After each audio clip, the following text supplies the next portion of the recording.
حلال بخوري حلالو کې برکت ته حرامو کې برکت نشته حلال رزق چې خوري د حلالو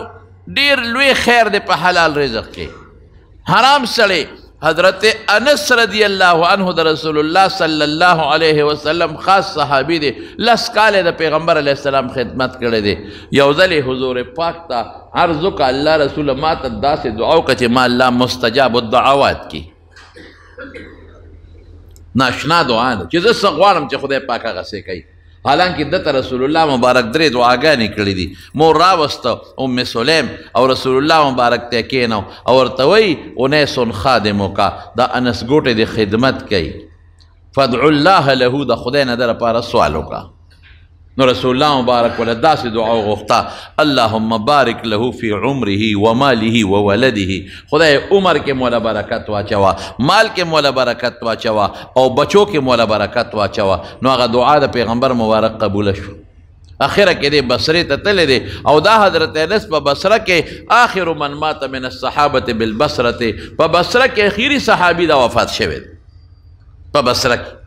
او د حضرت امام ابو حنیفه رحمت الله علیه چې کوم صحابه سره ملاقات شوی یو پکې حضرت انس ابن مالک دی نو دی وی د حضور پاک دعا راته ولګېده وی د خلکو باغونه په کال کې یو ځل میوه کوي زما باغ په کال کې دوه ځله میوه کوي مال کې برکت تاسو او په عمر کې برکت څه دی وی سلو تقریب بلکې سلو نه وړېدلې ما نه مې غاښ پرېوتی دی نه مې ګیره لاسپینه شوې ده دا د عمر برکت ټیک ټاک هم برابر او اولاد کې برکت څه دی وی تر اوسه پورې ما دوه کم سل بچین وسی ولیدل دوه کم سل بچین وسی مې ولیدل او نور دې پکې خدای خیر واچي چې نور څونه را روان دا برکت نو هغه حضور پاک نه بل سوال کوي الله رسول ما ته داسې سوال وکړه چې زه مستجاب الدعوات شم چې زما دعا قبلیږي چې زه څه دعا کوم چې الله قبلی رسول الله مبارک ورته عجیبه لفظ وایي تاسو ته هم وایم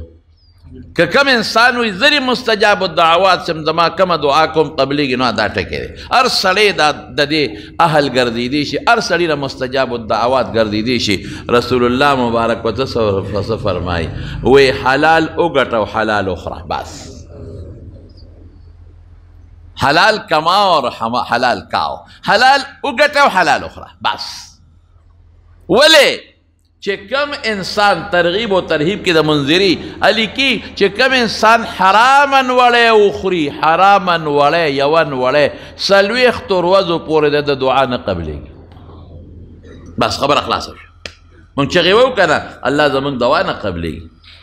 زنانه چغې وي زموږ دعا نه قبلیږي سړي چغې وي چې تهجد ورته پاڅېدم د دعا مې خلش نه شوه نه قبلیږي سوره یاسین حاجت پوره کېږي هغه لولم دعا نه قبلیږي سار او ماښام خدای ته چغې وام دعا ته حضرت موسی علیه السلام په لاره روان دی جلیل القدر پیغمبر دی او یو سړی لګیا دی دعاګانې کوي او داسې دوا دې سړي شروع کړې ده چې جاړي او ګیره ټوله د اوښکو نه ډکه ده او د الله صفتونه کوي یا الله یا الله یا الله ته مهربانې خدایه ته دعا قبلې الله زه محتاج یم ستا چاته دا د خدای صفتونه او صفتونه او لګیا دی رب العالمین ته حضرت موسی علیه السلام شاته ودرېده چې دا سړی خو زما امتي دی زه خو یې لا نیم لیدلی خو چې دې دعا کوي زه پې امین ویم دا قبلېدو والا دعا ده تا به څنګه خدای نه قبلی دې جړا ته وګوره دې لاس چې دا وجود یې رپي د الله د یارې نه دې رپېدلو ته وګوره دې چغو ته وګوره او یوازې لګیا دې څوک شته دې نو باندې ته صحرا ته روتې دې خدای ته چغې وایي شکل یې دا غریبۍ او دا عاجزۍ جوړ کړی دی او شکل شاته ورته غلې غوندې ودرېده چې دې دعا کوي زه به پې امین ویمه فورا جبریل علیه السلام راغی موسی څه چل دی وی د دې سړي دوا ته حیران شوم د دې جړا ته حیران شوم عجزۍ ته ورپېدو ته او چغو ته او د بیریا دعاګانو ته دته ودرېدم چې دې دعا کوي زه به پې امین ویم قبلیږي راځه وی د ده نه قبلیږي راځه ته چا به د ده نه قبلیږي ولې نه قبلیږي وی حرامې ګېډه کې پراته دي جامې چې اچولې ده هغه حرامه ده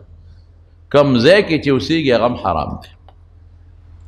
بس خبره خلاصه شو جامه حرامه خیټه کې حرام او کم کور کې چې اوسېږي هغه حرام وایي دي چغې کنه خدای ته نه قبلیږي خبره خلاصه شو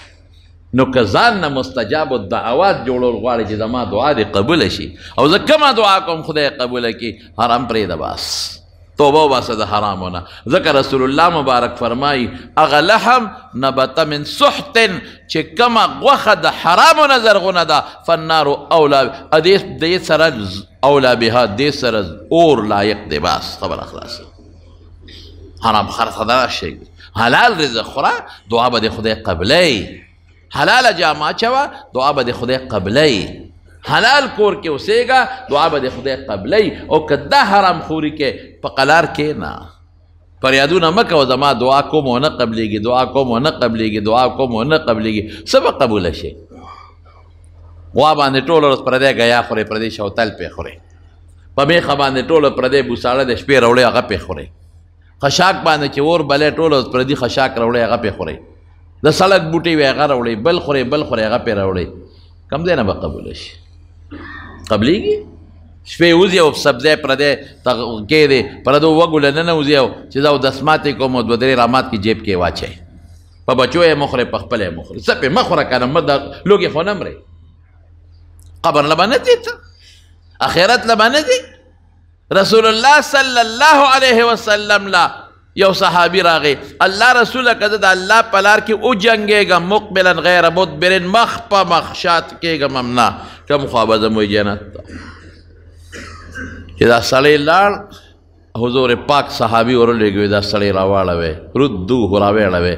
چې راوسته وی تا څه وې مې که د الله لار کې د کافرو سره وجنګېږم مخ په مخ او شاکوم هم نه نو ماله به خدای څه راکړي تا وی جنت. وی نه یو خبره واوره وی که د الله په لار کې مخ په مخ وجنګېدې الله لار کې کافرو سره او شهید شوې بالفرض بیا د خدای جمدی کی. اگر چې بیا نه جمدی کېږي بیا د خدای جمدی کی او بیا دغسې وجنګېږي او بیا شهید شوې بالفرض بیا د خدای جمدی کی او بیا هم دغسې وجنګېدې الله د رضا دپاره کافرو سره او بیا شهید شوې هله به جنت ته ځې چې پردې قرض در باندې نی او چې دومره دا ګوته مبارکه یې داسې کړه چې دومره پردې حق در باندې پورې جنت ته نشې تلې. الآن جبریل اوس جبریل راغی وقال لی هکذا ماته دا خبره وکړه. هم څونه حرام خوري څومره مونږ حرام خورو بچو دپاره قسم په خدای که دې پکار شي ښځې دپاره والله که دې پکار شي خویندو دپاره زما په رب که دې پکار شي. یوم یفر المرء من اخیه و امه و صاحبته و بنیه. خود قیامت په ورځ به یو بل نه تښتي بیا هغه بچې به دې پکارېږي چې حلاله دې وله وګټه او ده پې علم وکړو ده پې قرآن و او دې د قرآن تلاوت کړي او تا نه پاتې شو دې منځونه او دسونو ذکرونه کوي دا نور دې نه پکارېږي. دا نه ولې خیرات خرابی د پردو دپاره هلته نه پکارېږي. او چې لال مړ شو بیا دغه څلوېښتي مالوېښتي د خلکو د خاطره کې در پسې وکړه چې خلک وایي پلار پسې اړو خیراتونه هم څلوېښتی شریعت کې نشته نه جمعې شته او نه څلوېښتی شته او نه پکې درې مې شته دا هم په شریعت کې نشته. خیرات هر وخت کولی شي او هر ځای کې کولی شي او دا مخصوص چې مونږ کو دا په شریعت کې نشته. دا نه صحابو کړي دي او نه رسول الله مبارک کړي او مونږ خلک یې څه لکو مونږ ډېرو خلکو ته وایه لکه غریب یې مه کوه دا خاتون او دا شی مه کوه وی خلک وایي چې اړو د پلار دپاره اړو څه ونه کړل دا به ریا ته شوار سره ډب ته وغورځېدل. زمارونو لومبی خبره د حلالو قاري طیب